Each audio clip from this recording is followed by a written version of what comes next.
You take a seed, you plant it, you grow it, you dry it, you roll it, you smoke it, and it goes down smooth. Hey! Spanning the continent to bring you the truth about cannabis and marijuana law reform. I smoke pot and I like it a lot.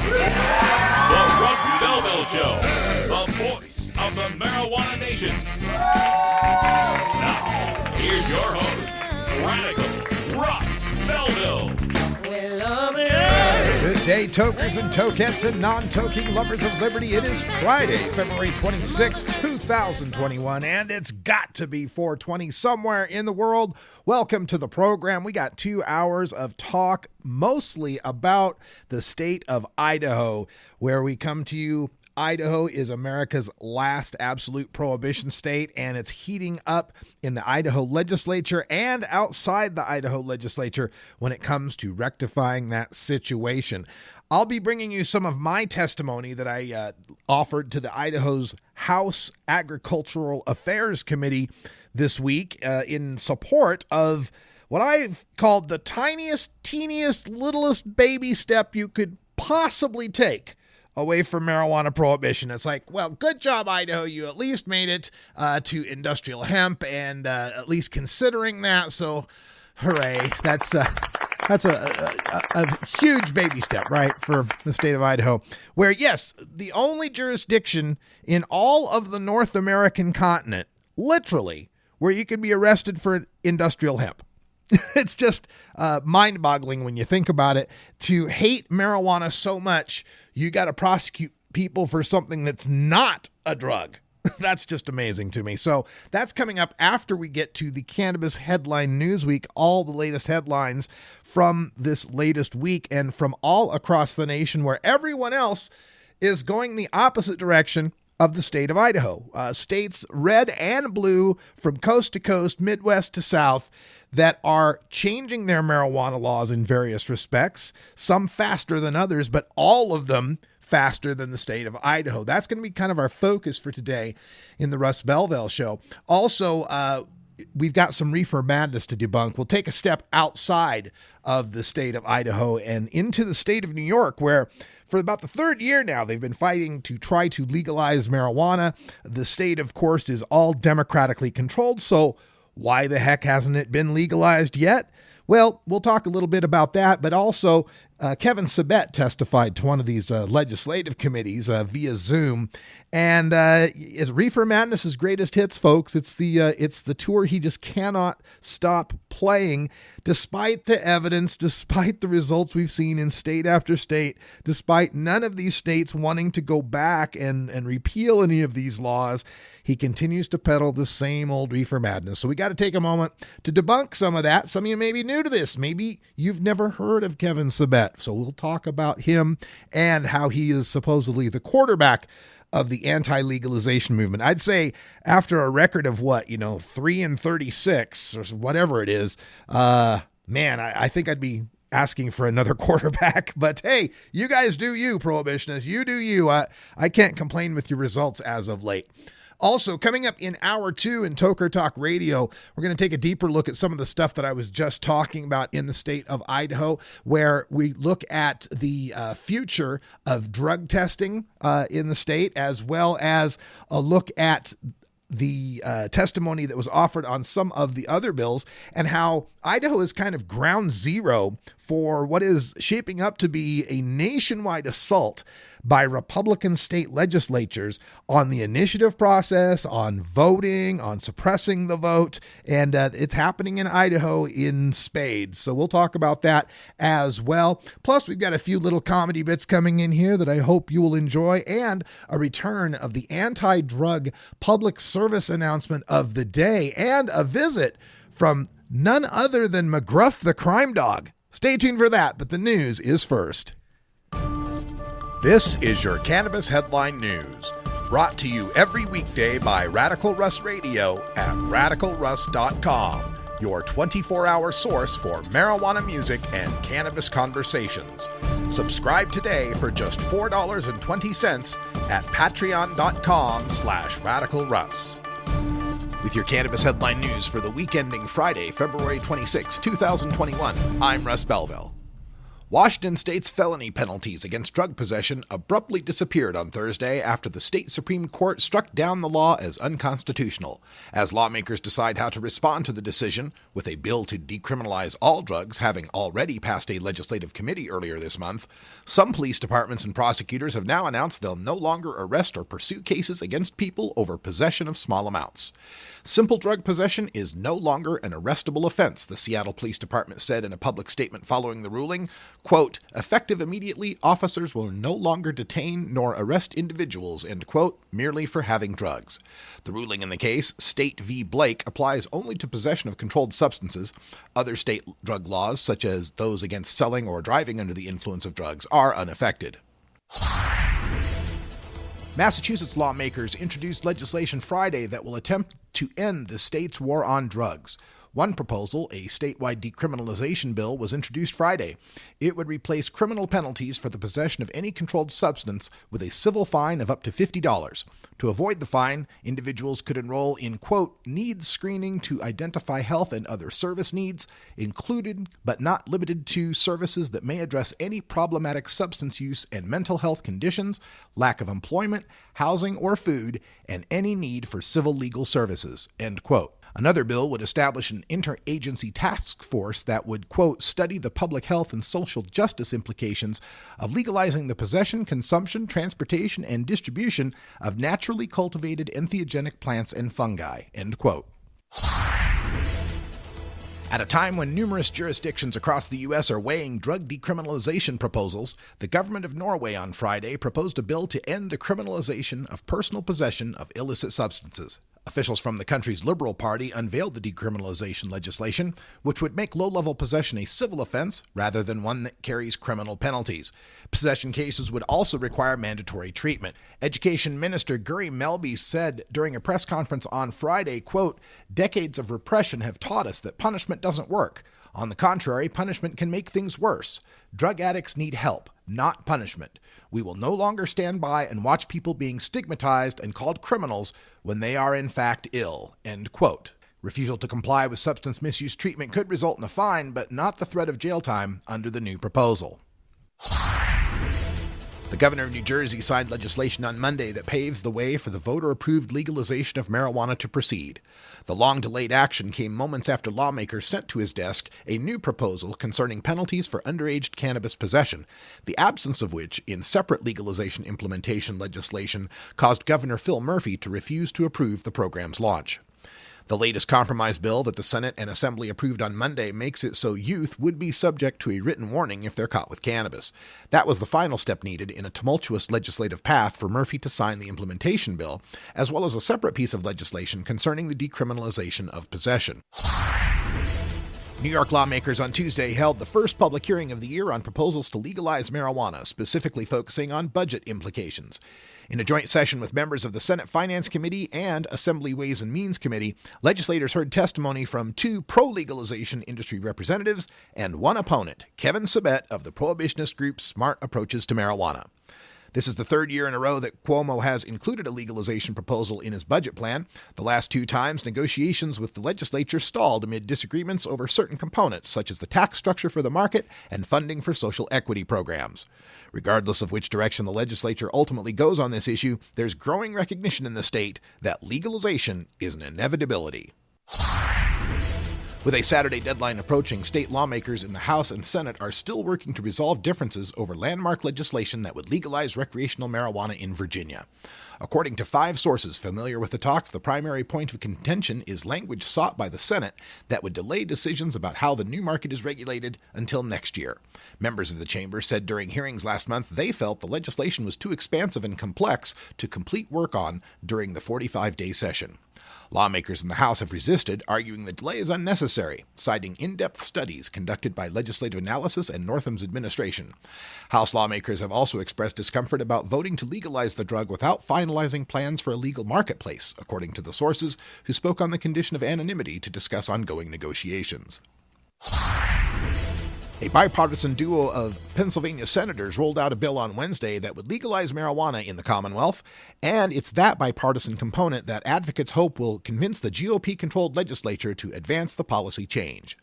Senators Dan Laughlin, a Republican, and Sharif Street, a Democrat, are introducing the legislation which would allow adults 21 and older to purchase and possess cannabis from licensed retailers. The possession limit would be set at 30 grams, and only medical marijuana patients would have an option to cultivate up to 5 plants at home. This marks the first time that a Republican legislator in Pennsylvania has sponsored an adult use legalization bill, a significant factor given that the legislature under GOP control has long resisted legalization. Laughlin says that he's not necessarily in favor of cannabis use, but he views regulating the market to be, quote, the most responsible approach, end quote, to the issue and a superior alternative to criminalization. A second Minnesota House committee approved a bill on Tuesday that would legalize marijuana in the state, though several other panels are expected to take up the legislation over the course of the next few weeks before it reaches the floor. House Majority Leader Ryan Winkler, Speaker Melissa Hortman, and other lawmakers filed the measure earlier this month. It would allow adults 21 and older to possess and purchase up to 1.5 ounces of cannabis and cultivate up to 8 plants, 4 of which could be mature. The House Labor, Industry, Veterans, and Military Affairs, Finance, and Policy Committee passed the measure in a 7-5 vote. This comes 1 week after the Commerce, Finance, and Policy Committee advanced the legislation. It will next head to the Workforce and Business Development, Finance, and Policy Committee. The North Dakota House on Tuesday approved a bill to legalize marijuana, a measure that's being sponsored by a Republican lawmaker who is opposed to the policy change, but prefers the legislature to set the rules rather than leave it up to activists via a ballot measure. The chamber advanced the legislation, which narrowly cleared the Human Services Committee last week in a 56-38 vote. Lawmakers also passed a separate complementary bill to establish the tax structure for a recreational cannabis market, 73-21. House Bill 1420 would allow adults 21 and older to possess and purchase up to 1 ounce of cannabis for personal use, but home cultivation would not be allowed. Meanwhile, lawmakers on Monday rejected a separate proposal to place the question of legalizing adult-use marijuana before voters as a 2022 ballot referendum. Representative Jason Doctor is the chief sponsor of the House-passed legalization bill. It calls for legal cannabis sales to begin on July 1st, 2022. As marijuana reform advocates prepare an appeal to a court ruling invalidating a voter-approved recreational legalization initiative, they're also hoping to reach a deal with South Dakota's governor and lawmakers over the timeline to implement a separate medical cannabis reform measure, and they want legal protections for patients in the interim. As passed by voters in the November election, regulators are required to develop rules for a medical marijuana program by July 1st. But Governor Kristi Noem proposed legislation to delay implementation by an additional year, a request that advocates say is excessive and puts patients at risk of ongoing criminalization. As a compromise, reform groups New Approach South Dakota and South Dakotans for Better Marijuana Laws have put forward an alternative plan that would still push back the effective date of the legalization measure, but by less time. Simultaneously, it proposes amending the governor's legislation to offer legal protections for medical cannabis patients even before they're formally registered. At a press conference on Wednesday to build support for his plan to legalize marijuana in Connecticut, Governor Ned Lamont and other backers described the proposal as a thoughtful, data-driven measure designed to address decades of disproportionate harms to the state's black and brown residents. This has been a long time coming. We've been talking about this for ages. And I think now is the time for legalize adult use recreational marijuana in a carefully regulated way with an emphasis upon equity and justice. Now is the time. Lamont introduced the legalization proposal as part of his budget plan earlier this month. Under SB 888, Connecticut's existing medical marijuana businesses would be able to begin selling to adults before the rest of the legal market is up and running, a head start intended to begin legal sales as soon as possible. Montana Representative Lola Sheldon Galloway, a Republican of Great Falls, is sponsoring House Bill 568, which would allow roughly 115 marijuana dispensaries in the state, or not more than 1 per 10,000 people in a county, but 10 maximum, compared to the 355 medical dispensaries that are currently open. The bill would also limit dispensaries to be no closer than 1,000 feet from a school, daycare, place of worship, park, or playground. As part of her argument in favor of the bill, Representative Sheldon Galloway pointed to the relatively high use of marijuana among Great Falls middle and high school students compared to the state average. No members of the public spoke in favor of the legislation before the House Business and Labor Committee. Wednesday, the committee heard a separate bill related to medical marijuana, House Bill 582, which would prevent an employer from barring a person from using medical marijuana off the job for a medical condition. The committee did not take action on either bill on Wednesday. Legalizing marijuana for adult use is associated with an increase in workforce productivity and a decrease in workplace injuries, according to a new study partly funded by the federal government. In a working paper published by the National Bureau of Economic Research, researchers looked at the impact of recreational cannabis legalization on workers' compensation claims among older adults. They found declines in such filings, quote, both in terms of the propensity to receive benefits and benefit amount, end quote, in states that have enacted the policy change. Further, they identified, quote, complementary declines in non-traumatic workplace injury rates and the incidence of work-limiting disabilities, end quote, in legal states. These findings run counter to arguments commonly made by prohibitionists who have claimed that legalizing marijuana would lead to lower productivity and more occupational hazards and associated costs to businesses. The Alabama Senate on Wednesday approved a bill to legalize medical marijuana in the state. Weeks after the chamber's Judiciary Committee advanced the legislation, it cleared the full floor in a vote of 21-8 following a brief 15-minute discussion. The bill, sponsored by Senator Tim Melson, a Republican, would allow people with qualifying conditions to access cannabis for therapeutic purposes. To qualify for the program, patients would have to be diagnosed with one of about 20 conditions, including anxiety, sleep disorders, post-traumatic stress injury, and intractable pain. Regulators would not be able to independently add additional conditions, leaving that decision up to lawmakers. The bill also prohibits raw cannabis, smoking, vaping, and candy or baked good products. Patients would instead be allowed to purchase capsules, lozenges, oils, suppositories, and topical patches. A bill championed by the governor of Kansas to legalize medical marijuana and use the resulting revenue to expand health care was officially introduced on Wednesday. The move comes as lawmakers held back-to-back hearings on separate reform legislation this week. By combining broadly popular, common-sense medical marijuana policy that will generate significant revenue with Medicaid expansion, all logical opposition to expansion is eliminated. Under Woodard's bill, a draft version of which was shared with Marijuana Moment, there would be 21 medical conditions that qualify patients for cannabis, including cancer, multiple sclerosis, post-traumatic stress injury, and chronic or intractable pain, and regulators would be able to add additional conditions later. The bill prohibits smoking or vaping cannabis, and it sets a 35% THC limit for marijuana flower. Home cultivation by patients would not be allowed. The medical marijuana market in Florida created nearly 15,000 new jobs in 2020 and employs an estimated 31,444 state residents, according to a new analysis.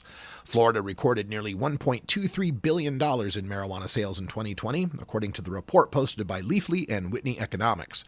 Florida's sales were more than every state except California and Colorado, where marijuana is legal for adults. Medical marijuana patient registration surged in Florida last year with 170,000 new patients in 2020. According to the state's Office of Medical Marijuana Use February 12th update, 485,693 state residents are qualified patients who can receive recommendations from 2,644 licensed physicians to purchase marijuana at 313 dispensaries statewide. That growth is expected to continue, with sales projected to top $6 billion in annual sales by 2030 in Florida. South Carolina voters support legalizing medical marijuana by a ratio of 5-1, according to a new poll. As lawmakers consider bills to enact the policy change this year, the survey shows 72% of respondents back the reform, while just 15% are opposed.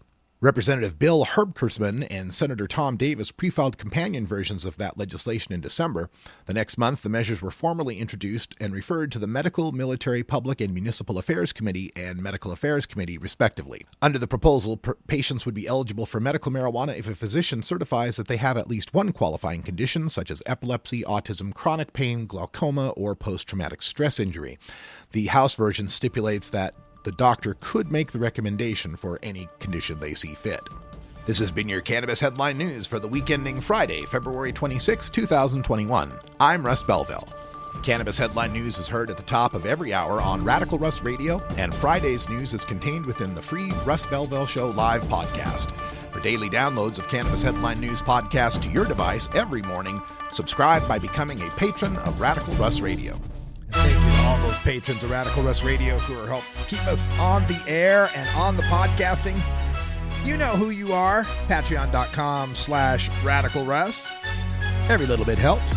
You can also check out what I'm doing with the Idaho Cannabis Coalition. We are a group of various organizations in the state that are working to end adult marijuana prohibition in one way or another. So check us out at idahocan.co. That's idahocann.co. Idaho Cannabis Coalition, otherwise known as the Idaho Citizens Coalition, for various reasons.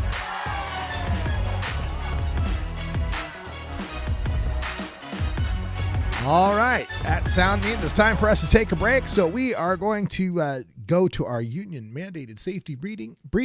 Breeding? Oh my gosh. It's definitely a Friday. Stay tuned. We'll be right back. And now, Puff Pass Ponder with Radical Russ.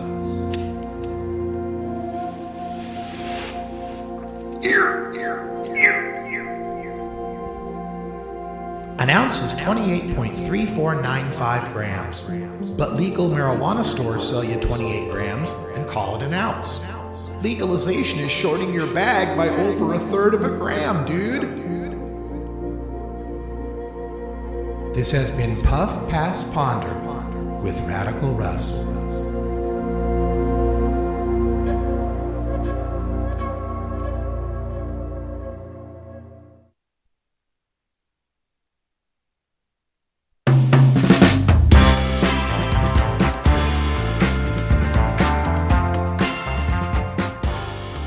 Hi, I'm Radical Russ Belville, the sole producer of this 24-hour marijuana music and cannabis conversation stream I call Radical Russ Radio.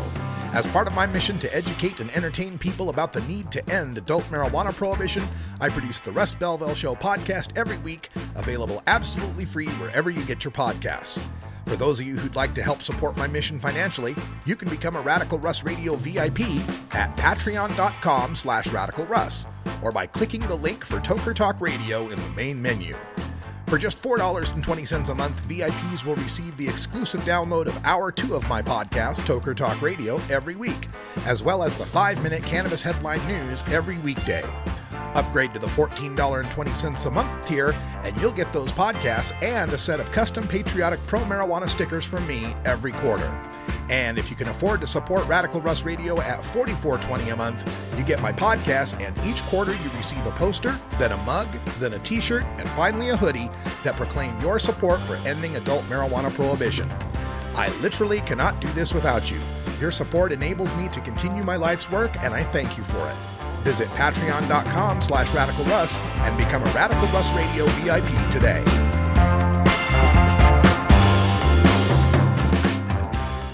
The Russ Belville Show.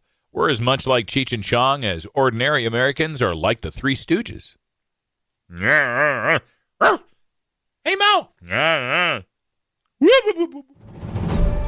Radical Russ here, reminding you that marijuana legalization doesn't just happen. Smart, dedicated activists have put their freedom and future on the line to make it happen.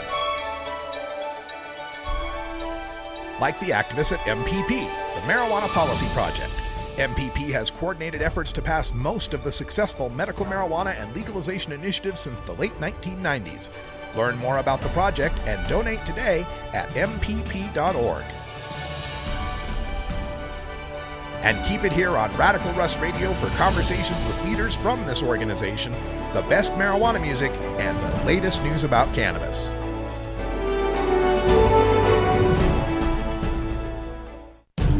The world of cannabis is evolving at a frenetic pace. The Russ Belville Show gets behind the headlines to take a deeper look at breaking news in our Cannabis Focus. The Idaho legislature is in session, and that means we are focused on Idaho and what they are doing to try to end their status as America's last absolute prohibition state.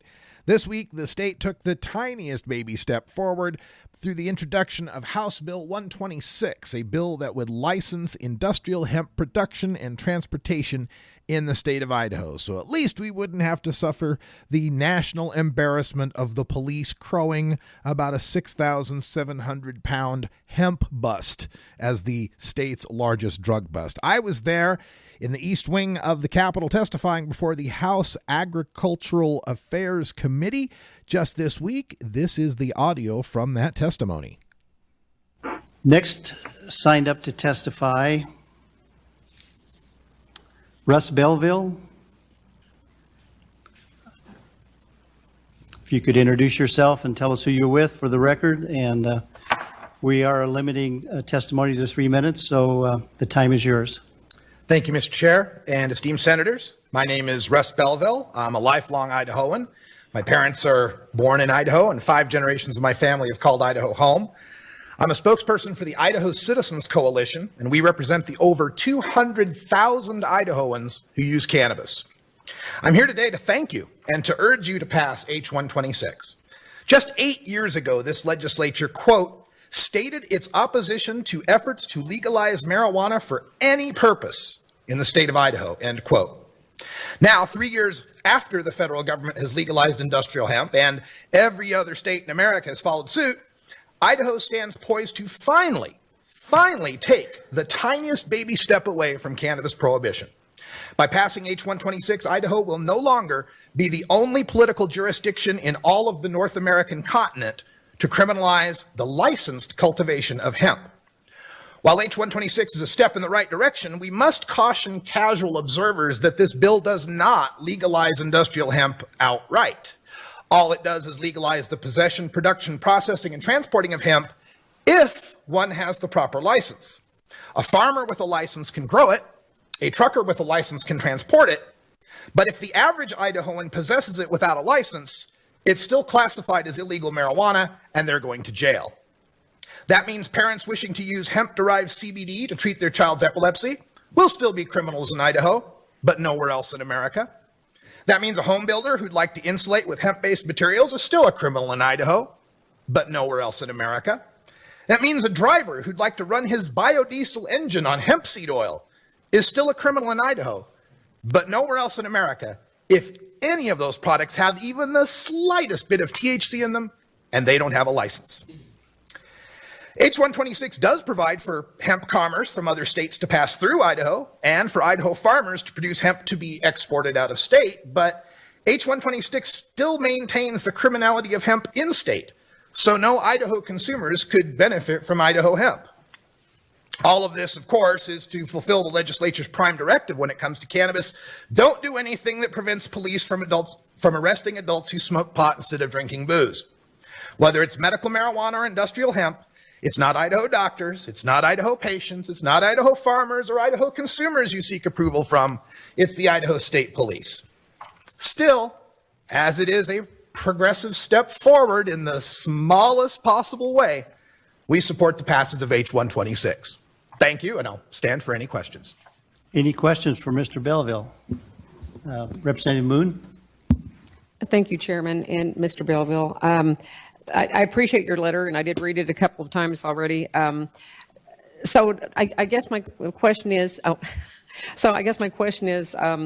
don't you think it would make sense to remove hemp from Schedule 1 before running this bill? Mr. Chair, Senator, Representative, excuse me. Yeah, I think that would probably be the sensible thing to do. What we're seeing throughout the world and throughout the United States is a recognition that hemp at below 0.3% THC is not a drug. It's not going to get anyone high. The keeping it in Schedule 1 to treat it as a drug is like putting powdered sugar in Schedule 1 because it looks like cocaine. It makes no sense. The only sense it makes is to police. Police don't want hemp to be legal because then they have to go to a different test. When they pull someone over on the side of the road, eastbound I-84, during which I saw 4 Idaho State Police camped out there today on my way in, the police, when they pull you over on I-84 and they find you with a baggie of marijuana, they have a test that tells you, does it have THC in it or not? That's a cheap test. It's an easy test. They can do it right there on the roadside. The problem with legalizing industrial hemp from the police's point of view is now they have to test how much THC is in that baggie. That can't be done on the roadside. That has to be done in the crime lab. So all we're doing here, putting all these restrictions on farmers and all this licensing and all this burdensome bureaucracy, is just so police don't have to use a more expensive test to bust an adult who smokes pot. And I hope that answers your question. It did. Thank you. Any other questions? Seeing none, thank you for your testimony Thank you, Mr. today. Chair. So I have to admit that I was caught by surprise when there was actually a question from one of the representatives, and it was coming, and there was a moment there where I couldn't find where the representative was because it was coming from the Republican side, although in Idaho politics, 2 out of the 3 sides are Republican sides. Still, it took me a second to figure out who was addressing me, and Representative Moon made a good point, and there were some other Republicans that felt this way as well, is that, the bill is legalizing industrial hemp. It says that if the hemp is less than 0.3% THC, then it's hemp and you're not going to get busted for having marijuana, but you got to have a license. You got to have either a federal license through the farm bills or some sort of license through an Idaho state plan that has yet to be created.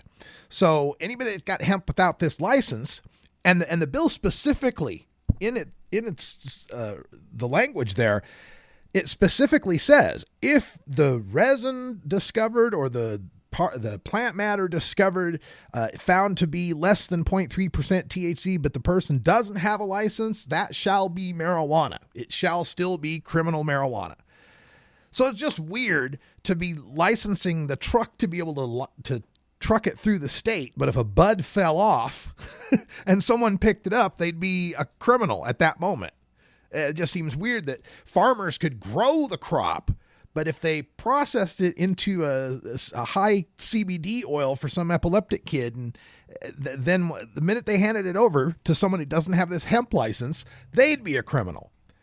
These hurdles that we make us go through in the law and in the regulation, the security requirements, all in a continued futile attempt to try to stop adults from smoking pot. That's what I keep trying to get through, because they bow to the concerns of the state police. They want to make sure that what they're doing doesn't mess with the cops, because they're a huge lobby there between the Farm Bureau and the law enforcement lobby. Those are 2 big lobbies fighting each other. So even though the farmers got a lot of pull, they've got to craft this hemp bill in such a way that it pleases the cops, that it doesn't mess up anything the cops want to do. And these cops, they talk from state to state. They've seen what's gone on in Texas, where Texas has legalized hemp. If it's less than 0.3% THC, you can have it. So stores and people have started taking to CBD vape pens and liking the low THC, but liking just to have some relaxing CBD, or CBD flower. That's where it even gets more dicey, because now people can cart around a baggie that looks like weed and smells like weed and trips the drug dog's nose just like weed. And since it's got some THC in it, although it's less than 0.3%, it's got some THC in it, it trips the roadside test too. So in some of these jurisdictions, I think it was Tarrant County, Fort Worth area, or one of those counties out there, maybe the one around Austin, they're just no longer prosecuting people with small baggies of weed. It's just not worth the time and effort and the money to have to go get the gas chromatography test to prove that it was over 0.3%. And this is one way of kind of wearing down prohibition, is just bogging it down in its own bureaucracy and absurdity. Because once you've got them past the point of, people thinking that it's the evil devil's lettuce, and we're justified in locking these depraved criminals up, right? That was the way it was in the 50s, the 40s, the 50s, and the 60s. It was depravity. It was sinful. It was evil. We had to lock you up for the good of society. But as that faded away, once white teenagers started using it and going to college, that started to fade away. They couldn't possibly be evil, depraved people because, look at them. Once that started to happen, and they lost the argument of the justifiability of locking up, even prohibitionists like Kevin Sabet, who we'll be getting to in the next segment, can't stand on the argument of it's justifiable to lock up people for marijuana. Even those types will say, oh, no one should be locked up for it. Why, they should just be forced into rehab and coerced into stopping, right? There's still that element of there's a depravity to it that's bad for society, but it's not so bad that we can justify locking you up anymore. We just got to force you to stop some other way. They can never get their heads around the point of, hey, it's cool if you smoke pot. Nobody gives a shit. Right? Like, nobody gives a shit if you drink a beer. They do if you get to be a drunk and you start to beat people or drive your car. That's a problem. But generally speaking, nobody cares if you're a drinker or not. So that's the point that we're trying to get with marijuana, and the point that Idaho is so desperately far away from. And it's going to take a lot of work. And we're going to keep doing this. The cops just like the easy arrest of it. Like I said, on my way into the testimony, on eastbound I-84, we counted 4 state troopers. The next day, Lori went to Boise. She counted 9 in her Facebook post. She saw 9 state troopers camped out there on the eastbound 84. Here it is. It's toward the end of the month, right? Got to get that quota. Always looking eastbound, though. They want to get the people coming back with the marijuana.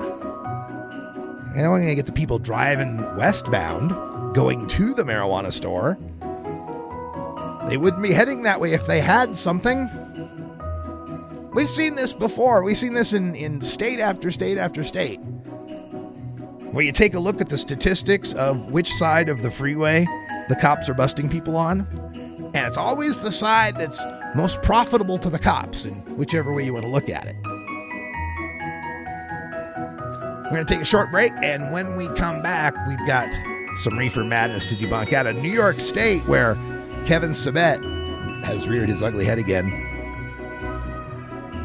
And we've also got a pharmaceutical ad for you. I think you'll enjoy it. Stay tuned. We're right back after this. Now, as a service to listeners considering the use of pharmaceutical medications that, unlike marijuana, are approved for medical use by the Federal Food and Drug Administration, the Russ Belville Show presents the Big Pharma Ad of the Day. Jardiance can reduce the risk of cardiovascular death for adults who also have known heart disease, so it could help save your life from a heart attack or stroke. And it lowers A1C. Jardiance can cause serious side effects, including a rare but life-threatening bacterial infection in the skin of the perineum. Whoa. Wait a minute. Say that again? A rare but life-threatening bacterial infection. Life-threatening infection? In the skin of the perineum. That spot between my genitals and my anus? A rare but life-threatening bacterial infection in the skin of the perineum could occur. Stop taking Jardiance. Medical marijuana. Right away if you have symptoms not of this recommended by the infection. FDA, but it won't cause fatal taint rot. Hi, I'm Radical Russ Belville. You know me. I'm from Idaho, where we've got 2 strains of marijuana, got some and don't. But until I can help legalize marijuana in the Gem State, I can still bring you the best the hemp plant has to offer at Boise Hemp World. Boise Hemp World features the Mama Duck line of CBD tinctures and pain creams and the Billy Dogs line of CBD pet tinctures and dog treats. Hemp World also features CBD candy, gummies, gum, spices, and a whole assortment of tie-dye and hemp clothing and accessories. And under the laws of America's last absolute prohibition state, all Hemp World CBD products are 100% THC free, so you won't fail any drug screenings. Boise Hemp World, now with 2 locations, our flagship store at 6928 West State Street in the Glenwood Shopping Center, and our new location at 1720 West State Street in the Albertson Shopping Center. We're also the headquarters for the Idaho Cannabis Coalition's campaign to legalize medical marijuana in 2022. Find us online at boisehempworld.com or call us toll-free at 844-IDA-HEMP. And tell them Radical Russ sent you. You're listening to Radical Russ Radio because you believe in facts, science, reason, logic, compassion, and nature. The Coffee Pod in Sumter, Oregon is your fast, friendly marijuana shop nestled in the beautiful Elkhorn Mountain Range outside of Baker City. We're serving Eastern Oregon and Idaho's Treasure Valley with the selection of flower, pre-rolls, vapes, dab, and edibles you need at the prices that make it well worth the drive. Don't venture to some well-watched parking lot in some border town dispensary just to take a number and wait in a long line for your cannabis products. Make the drive to the Coffee Pot in Sumter and deal one-on-one with your bud tender with no waiting.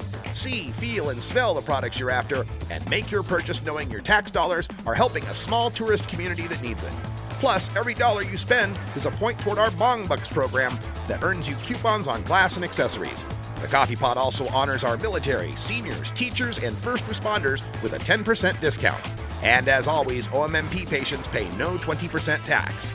Come on up to the Coffee Pot in Sumter, the first business on the left, on the side of the 2-story log cabin restaurant, and tell them Radical Russ sent you.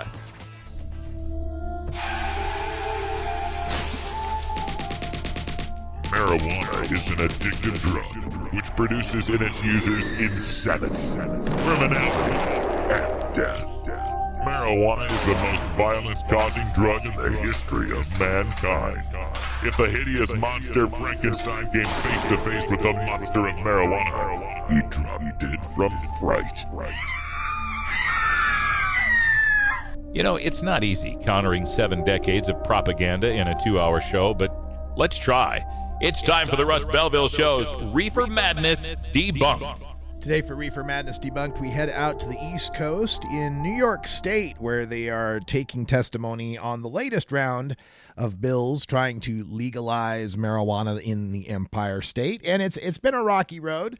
There've been, it's all Democratic control, so you'd wonder why haven't they been able to get marijuana legalization passed? And it's a situation of not if it's going to get passed, but how, and they just can't agree on the how.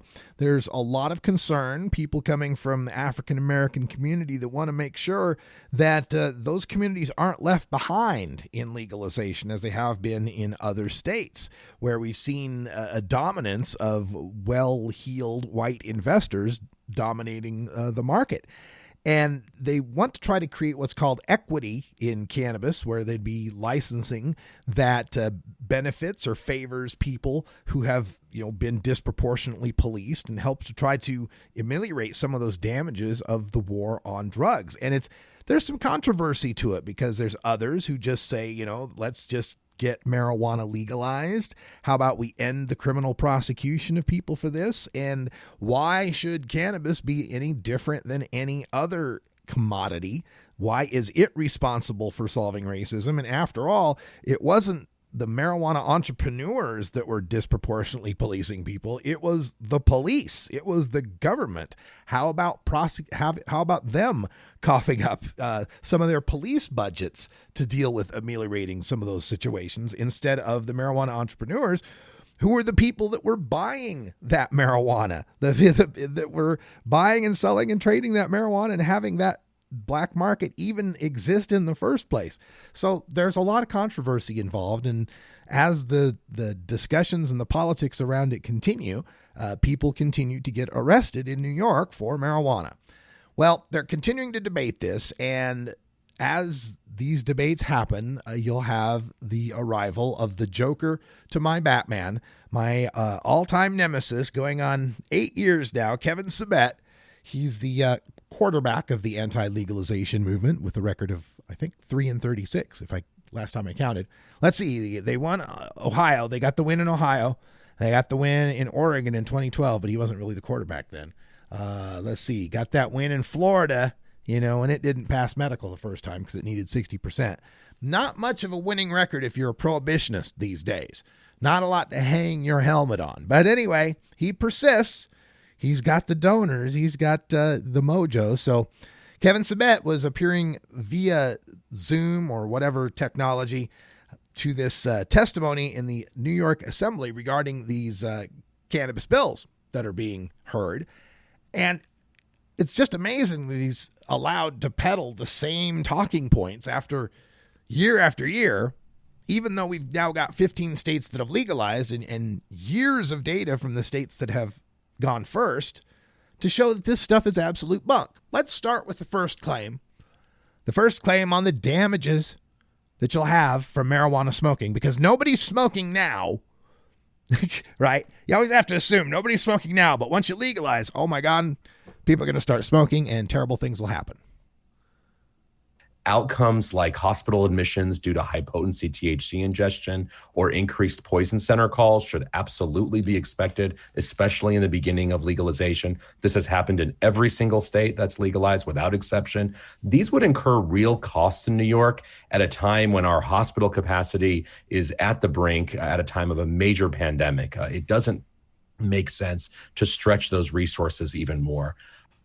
So there's two parts to that. One part is that the hospitalizations related to marijuana go up, and the other part of that is that the poison control calls go up. And let's start with the poison control ones. This one's the old what about the kids and the gummy bears situation, where the kids, get their hands on the gummy bears or the marijuana or whatever, the infused chocolate, whatever it might be. They eat it.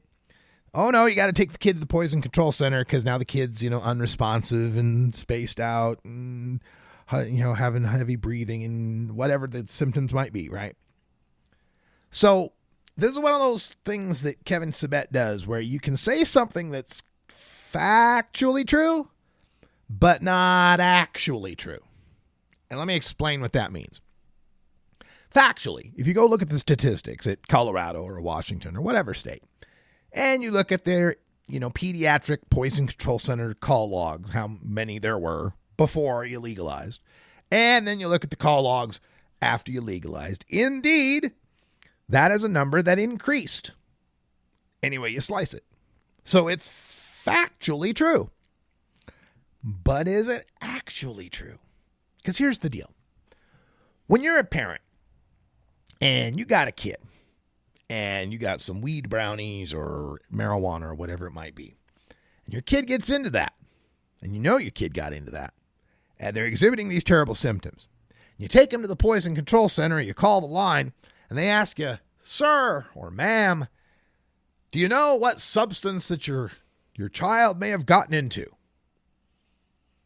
And marijuana is illegal at this time, so you say, gosh, we think maybe, could be food poisoning, or whatever other excuse you might come up with. Whereas after marijuana is legalized, a parent feels a little less shaky about saying, yeah, geez, we got some gummies at the dispensary and she got into them. And oh my God, she's just been shaking. And you understand what I'm saying? So factually, yeah, the number went up, but was it actually a change in kids getting into marijuana, or was it just people more likely to admit that their kid got into marijuana? Now, maybe that doesn't account for all of it. Maybe you can say there is an increase in these things happening. But let's keep in mind that the worst case scenario of all that is a kid that's distressed for an hour or two and then is fine. There's no long lasting permanent damage whatsoever. I don't want to sugarcoat it. It's not pleasant. I've been on the receiving end of too much edibles, and it's not pleasant. And I wouldn't want any kid to have to go through that. But part of that also is in the development, this early development of marijuana markets, and the lack of public understanding of some of these factors, that you got to put the gummies away, that you got to have them marked in such a way, that you got to have childproof containers. And in fact, as time has gone on in these marijuana markets, you've seen a leveling out and a decrease of these calls, of these problems, because the public education campaigns have worked, because the childproof containers have worked. So that's one half of it. The other half of it is this, the hospitalizations. Hospitalizations related to marijuana have gone up. We've talked about this on the show before. This is when they code someone. They put the little code in the chart, and the code in the chart has cannabis in it in some way. This can be resulting from, we tested your blood after a car crash, and look, there's cannabis. There's THC metabolites in your blood, so there's your cannabis code. Or, what? We were talking and you mentioned that you used cannabis? We'll put that little code in your chart. So cannabis could be related to your hospital visit in all sorts of ways that have nothing to do causally with cannabis. Not like cannabis caused you to go to the hospital. You just have to be a person who went to the hospital and has used cannabis. And again, like the poison control thing, now that it's legal, are you more likely to want to admit that? Sure. So that's just one of those garbage things that Kevin Sabet gets to say, and I get to debunk. Here's another. The second point is, for states that have legalized, revenue for marijuana sales often accounts for really less than about 1% of their overall budget. Colorado marijuana revenue, for example, represents 0.9% of the state budget. See, I love it when they play the percent. Whenever you get into the percent game and trying to make things seem really small, you're trying to do that sometimes because the thing you're talking about is really big.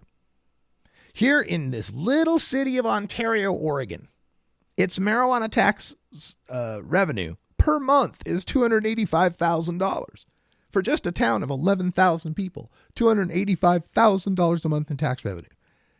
Pulls in $1.6 million a month in tax revenue for the whole state.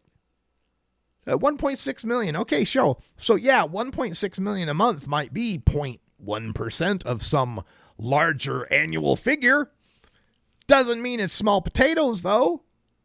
When you're talking about a state like Colorado where the budget's in the billions and you're saying 1% of that, you're still talking about tens of millions or perhaps hundreds of millions of dollars. We're still talking about a lot of money. My favorite example, the city of Fruitland, Idaho, is right across the river from Ontario, Oregon. Fruitland has been trying for the past 18 months to pass a bond initiative of $2.6 million so that they can upgrade their city hall and hire some more police. The first time it was on the ballot, it failed by 5 votes short of the 2/3 majority it needed. So most people wanted the bond. They want more taxes to be able to pay for this stuff. Most people, almost 2/3, but 5 votes short. They tried it again 6 months later. They lost by 70 votes of a 2/3 majority. In that same 18-month period, right across the river, Ontario, Oregon has pulled in $3.6 million in marijuana tax revenue. They've reopened their splash park for the kids. They got a nice cultural center. They've hired some cops. They've got some more first responders, some new toys, some new trucks. Fruitland, right across the river, just continues to suffer economically because as they watch the cars go across the bridge into Ontario, revenue may be less than 1% of a total state budget, Kevin. It doesn't mean it's nothing. California is much worse. There's a thriving black market that does not go away when you legalize the drug. Well, again, another one of these statements, and this is another trick. I've told you the factually actually trick. The other trick he likes to play is this statement where it's true, but that's not legalization's fault. So this statement you hear from a lot of these prohibitionists is, well, they said this would it'd eliminate the black market. They said it would eliminate the black market, and there's still people dealing in the black market. Therefore, legalization's a lie. It doesn't work. Well, first of all, nobody said it would eliminate the black market. There's black market in legal things. You can get black market DVDs and purses and shoes, There's all sorts of black market stuff out there. What determines whether or not there's a black market in something is how ubiquitous, accessible, and cheap the damn thing is. You ever hear about black market aluminum foil? Nobody's out there peddling black market aluminum foil. Why? But aluminum foil's cheap as hell. You can get it anywhere, as much of it as you want. Nobody gives a shit, right? You don't hear, and even when we're talking substances, there's no black market beer out there.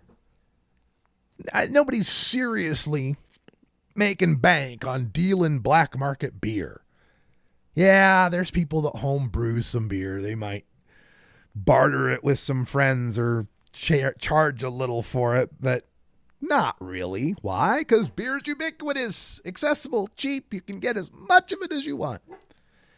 That's the irony of so much of this prohibition thinking, is that what they really want would be best accomplished by having as few restrictions on it as possible.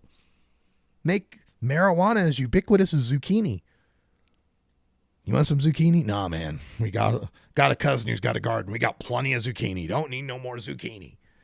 Nobody'd care about it. What else Kevin got to say in the state of New York?